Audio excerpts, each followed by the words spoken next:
आपल्यासोबत राज्याचे माजी मुख्यमंत्री पृथ्वीराज चव्हाण सर आहेत। चव्हाण सर, खरं तर मराठा समाजाला आरक्षण देण्याकरता सरकार विविध अंगी प्रयोग करताना आपल्याला पाहायला मिळतात। एकीकडे क्युरेटिव्ह पिटिशन सुरू आहे, दुसरीकडे शिंदे समिती कुणबी दाखले शोधण्याचा प्रयत्न करत आहे आणि तिसरीकडे SC-BCचं आरक्षण देखील मराठा समाज घेतला जातोय।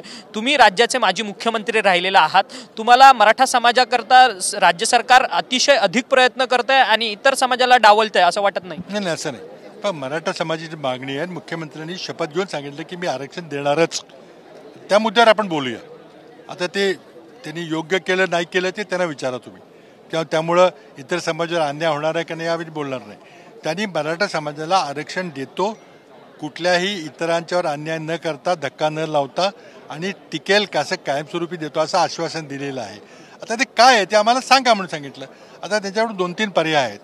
2018चा कायदा जो देवेंद्र फडणवीसांनी केला तो सुप्रीम कोर्टाने 2 कारणामुळे रद्द केला। एक तर 2018चा कायदा करण्याचा कुठलाही अधिकार देवेंद्र फडणवीसांना नव्हता, कारण त्याच्या आधी केंद्रानं 102वी घटना दुरुस्ती करून ते सगळे राज्याचे अधिकार काढून घेतले होते। त्यामुळे 2018चा डिसेंबरमधला कायदा ही लोकांची फसवणूक होती, आमचं स्पष्ट मत आहे। आणि सुप्रीम कोर्टाने ते मत व्यक्त केलेलं आहे आपल्या निर्णयामध्ये की तुम्हाला तो अधिकार नव्हता। दुसरी गोष्ट, सुप्रीम कोर्टानं हा कायदा रद्द करताना सांगितलेलं आहे की गायकवाड कमिशननं कुठले ते वैध नाही ते अवैध ठरवलं तरी कुठलेही मराठा समाजाचं मागासलेपण सिद्ध केलेलं नाही आणि त्यामुळं 50% आरक्षणाची मर्यादा ओलांडण्याचं काही कारण नाही। तर 2 कारणावर सुप्रीम कोर्टानं 2018चा कायदा रद्द ठरवलेला आहे। आता त्यावर महाराष्ट्र सरकारनं रिव्ह्यू पिटिशन केला, घटनेचा कलम 137 प्रमाणे तो रिव्ह्यू पिटिशन देखील रद्द झाला। आता क्युरेटिव्ह पिटिशन नावाचा जो प्रकार आहे, जी घटनात्मक तरतूद नाही, क्युरेटिव्ह पिटिशनचं कुठलीही व्यवस्था आपल्या घटनेमध्ये नाही आहे। सुप्रीम कोर्टाच्या एका निकालामध्ये सुप्रीम कोर्ट म्हटलं की ठीक आहे, रिव्ह्यू पिटिशन जर तुमचा यशस्वी झाला तर तुम्ही क्युरेटिव्हचा एक मार्ग करू शकता, असंही सुप्रीम कोर्टाचा 2003चा निर्णय आहे। त्यानुसार क्युरेटिव्ह पिटिशन, पण क्युरेटिव्ह पिटिशन कुठली नवी मांडणी आपल्याला करता येत नाही, नवे पुरावे दाखल करता येत नाहीत। फक्त रिव्ह्यू पिटिशनमध्ये जो कोर्टानं निकाल दिला असेल किंवा सुप्रीम कोर्टानं जो निकाल दिला असेल त्यामध्ये जर कायदेशीर काही चूक असेल तर ती दुरुस्त करता येते। त्यामुळे मला वाटतं की क्युरेटिव्ह पिटिशन हे मृगजळ आहे, ते सोडून दिलेलं बरं। सर, एक मुद्दा आहे। खरं तर 360 कोटी रुपये तब्बल आता मागासवर्गीय आयोगाला दिलेले आहेत मराठा समाजाचं मागासलेपण सिद्ध करण्याकरता। खरं तर गायकवाड समितीचा रिपोर्टच पहिल्यांदा फेटाळला असताना आता दुसऱ्यांदा पुन्हा खैरात जी आहे ती पैशांची खैरात इथे उधळलेली आहे। मग तुम्हाला काय वाटतं, खरंच मागासलेपण सिद्ध होईल का या सगळ्या अथक प्रयत्न? आता व्हावं अशी माझी प्रामाणिक कल्पना आहे, पण होईल का नाही मला माहिती नाही। आता गायकवाड आयोगाचं पुढं काय झालं, आता त्यांनी नवीन आयोग केला, गायकवाड आयोग संपला आता त्यांनी काहीतरी नवीन तर ते दुसऱ्या मागासवर्गीय आयोगानं आमच्यावर दबाव होते म्हणून 5 सदस्यांनी राजीनामा दिला। त्यानंतर आणखी एक आयोग नेमलेला आहे। आता तो आयोग एका महिन्यामध्ये एक आकडेवारी काढू शकेल का आणि त्याची सुप्रीम कोर्टाचं समाधान का मला माहिती नाही। तर माझं म्हणणं असं आहे की तुम्ही जर नव्या आयोगाची वाट पाहणार असाल तर मग ठीक आहे, तुम्हाला वेळ लागेल।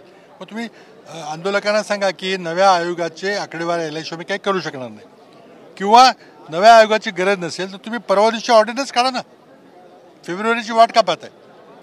परंतु ह्या सगळ्या चर्चेमध्ये सरकार उत्तर देताना, मुख्यमंत्री उत्तर देताना मुख्यमंत्र्यांनी कुठेही स्पष्टता केलेली नाही की खरं तर की मराठा समाजाला वेगळं स्वतंत्र आरक्षण मिळणार की सरसकट कुणबींना आरक्षण मिळणार, ह्या सगळ्या संदर्भात संभ्रम आहे। कारण की कुणबी प्रमाणपत्र ऑलरेडी मराठा समाजातल्या लोकांना वाटले जातात आहेत, मग ते डिस्क्वालिफाईड केले जातील का? मला वाटतं सरकार संपूर्णपणे कन्फ्युज्ड आहे, संभ्रमात आहे।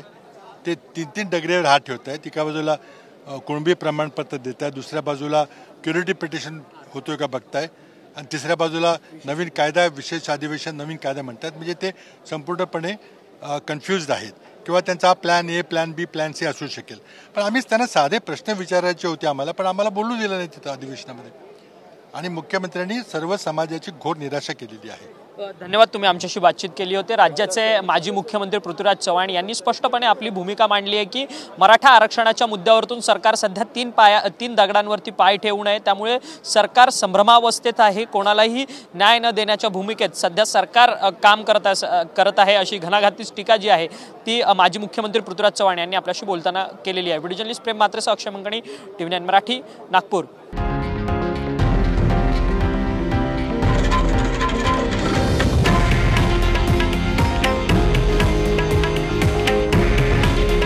हे आहे देशातील नंबर 1 न्यूज नेटवर्क आणि आपण पाहत आहात TV9 मराठी. काळजी तुमची, हित महाराष्ट्राचं.